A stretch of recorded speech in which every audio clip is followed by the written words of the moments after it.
Aujourd'hui, 15 septembre, c'est l'anniversaire de Yuri Norstein, grand réalisateur russe et sûrement l'un des plus grands noms aujourd'hui du cinéma d'animation.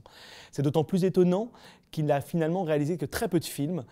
Il commence assez jeune à la Smooth Film. Il a avant ça fait des études de peinture et de cinéma. Il était plus intéressé par la peinture, mais c'est finalement vers le cinéma qu'il va se diriger. Il va très jeune animer certains films à la Smooth Film.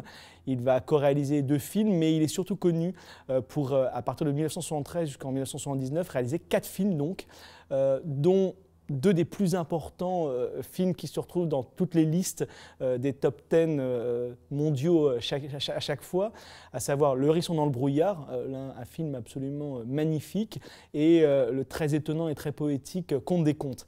Le Conte des Contes a même été nominé meilleur film de tous les temps dans les années 80. Pour ce que les palmarès veulent dire, il n'empêche que c'est vrai que Yuri Norstein a un grand pouvoir d'attraction, et ces films ont un grand pouvoir d'attraction, car en fait ils ont tendance à filmer, on va dire, l'indicible, filmer ce qu'on voit peu. Par exemple dans Le Hérisson dans le brouillard, il y a ce formidable travail sur le brouillard qui est déjà compliqué à faire et à réaliser normalement en prise de vue réelle, sans qu'il fasse faux, on va dire, et il y a une vraie force dans le cinéma de Yuri Norstein. Le fait qu'il filme cet indicible, comme on dit, le rapproche d'un autre réalisateur russe, Andrei Tarkovsky, auquel on le compare d'ailleurs assez souvent. Le Conte des Contes est un film là beaucoup plus dur, avec un petit loup qui raconte une comptine, et on est dans un temps de guerre, avec des gens qui vont disparaître et des maris qui vont disparaître notamment.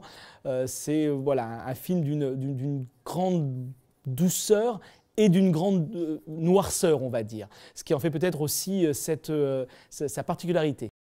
On parle peu de technique normalement pour l'instant dans nos séries, parce qu'on a envie de montrer plutôt des cinéastes d'animation à travers leur sujet, à travers ce qu'ils font réellement, et pas forcément à travers leur technique, ce qu'on a souvent tendance à présenter. Yuri Norstein, pourtant il faut en parler un tout petit peu, travaille sur une multiplane. La multiplane a été inventée mise au point, on va dire, plutôt par les frères Fleischer, dont on a déjà parlé pour Betty Boop, et a été ensuite a évolué sous les studios Disney. La multiplane de Norstein est un peu particulière. Une multiplane, c'est vous avez plusieurs couches de vitres. La multiplane de Norstein ressemble à une autre multiplane, mais comme lui utilise de la mousse, il va utiliser beaucoup de papier découpé.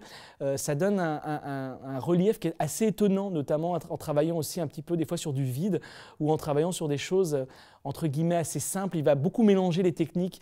Par exemple, pour faire la pluie, il va travailler sur des cellophanes sur lesquels il va juste donner des coups de crayon ou alors des coups de cutter de manière à ce que ça donne cette impression de pluie.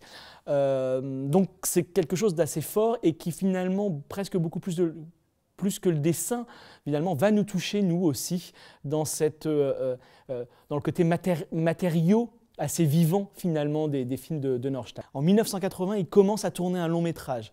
Il ne l'a toujours pas fini aujourd'hui, 2012-1980, donc ça fait 32 ans, je pense que ça doit être pas loin d'un record pour la réalisation d'un long métrage.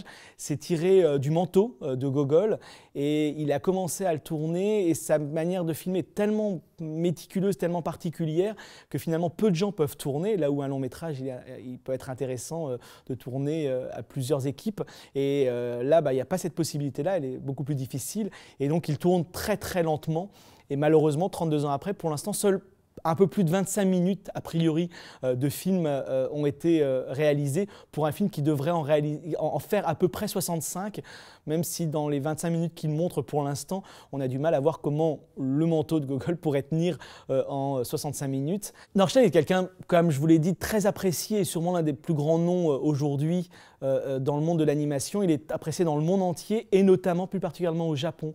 Et c'est d'ailleurs avec ce pays-là qu'il nous a permis d'avoir finalement le peu de production aujourd'hui qu'on peut avoir de Norstein dans les temps récents, visible on va dire, puisqu'il a participé notamment à un film de son ami Kiichiro Kawamoto, d'après des poèmes, d'après des haïkus, et un film qui s'appelle Jour d'hiver, où le réalisateur invité était Yuri Norstein, et donc c'est l'entrée en matière de ce film et un des courts-métrages de Yuri Norstein, pour l'instant l'un des seuls qu'il a réellement produit, qu'on a vu ces dernières années.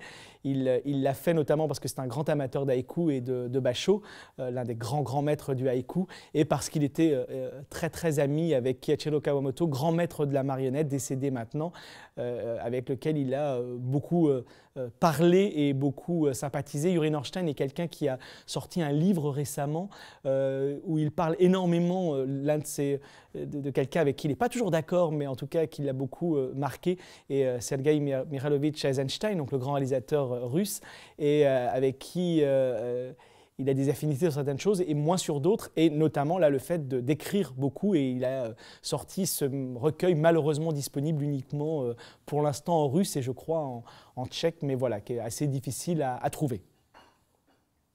C'est bon? Ça tombe toujours? Ah.